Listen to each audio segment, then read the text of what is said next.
this thing on. Is anybody listening? Ang mga volunteers diri nga inyong gipadala, salamat kaayo kay makita nato sa ilahang mga panagway, anaa sa ila ang kalipay nga mo serbisyo sa mga katawhan. Feel it too. So I'm not the only one.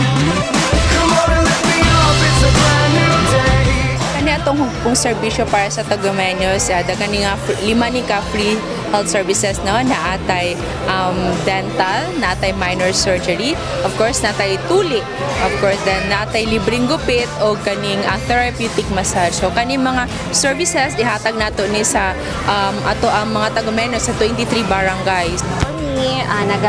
Ano ko sa among doktor, naga-assist. Ang upan, sila ang circulating nurse. Nagaibot mi o kanang ipon na kailangan ibuton. So, dili mi basta-basta mag-ibot kung dili po siya kailangan ibuton kanang pwede pa ma-save, dili na mo sa ginatanggal. Proud mi na isa mi sa napili nga mohatag sa maong serbisyo. Bahala, ganyan silang tapoy pero lingaw.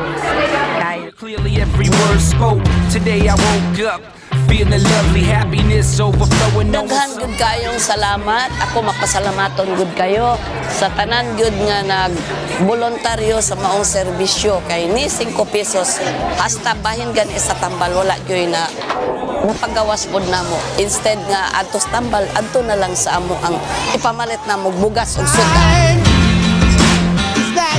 Basta ang ato ang direksyon ini atong isaturate the entire Tagum City ang ato ang mga beneficiaries nga maka-avail sa maong libre nga medical dental services. Eagle Wings na to yung WD sa Wings, Wellness, Sports and Health. So sa health na aspect. And sa S dito yung social services. So this is part of the services ato ang society nga di yun maka-afford. Iba yung fulfillment mga aday magpasalamat pa yung taon. Iba po din mo nga inani nga pamaagi na katabang ka sa uban. Fulfilling kayo na kita kami opportunity nga makatabang.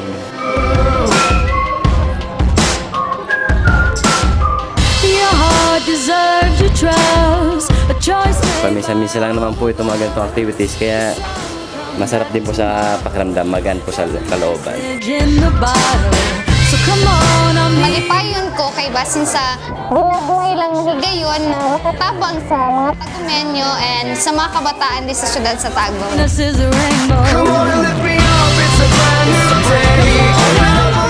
Happy kayo.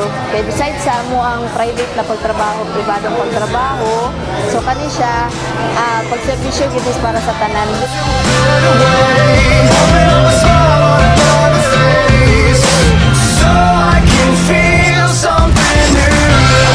Fulfillment siya kay bari-bari nakatabang ganito sa ubang tao.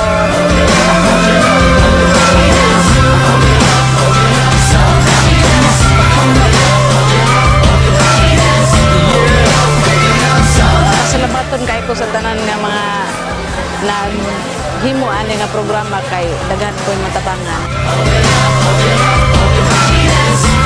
Satisfied sila sa ilang ginabuhat karon kay even kapoy siya pero still nagabalik-balik gihapon sila. So considering nga wala gi compensation ani siguro kanang satisfaction nga naka-serbisyo sila na ang lang volunteers lang ang desire gud nga makatabang sa nagkalain-laing government agencies, Philippine Army, nato tay Philippine National Police, ang ato ang DRH, ato ang Provincial Health Office, sa City Health Office nato, ang Kiwanis, ug uban pa nga mga NGOs nga gani na po yung mga private professionals. So salamat kayo no sa tanan. Tagumpay. Ako si G. Monteal. Ako si Dr. Arnel Florendo. Ako si Jalmaida Jamiri. Ako si Antoinette Leones. Ako si Staff Sergeant Rinaldo M. Pamiñano. Ako si Corazon Verano. Ako si Anos Jane Dalubatan Suzon. Ako si First Lieutenant Carl Piqui. Ako si Josephine Kamaganakan, volunteer dentist, malipayo, Nagserbisyo Na may puso. Para sa Tagumeño. Para sa Tagumeños. Para sa mga Tagumeños. para sa Tagumeño. Para sa Tagumeño. Malipayong nagserbisyong may puso para sa Tagumeño.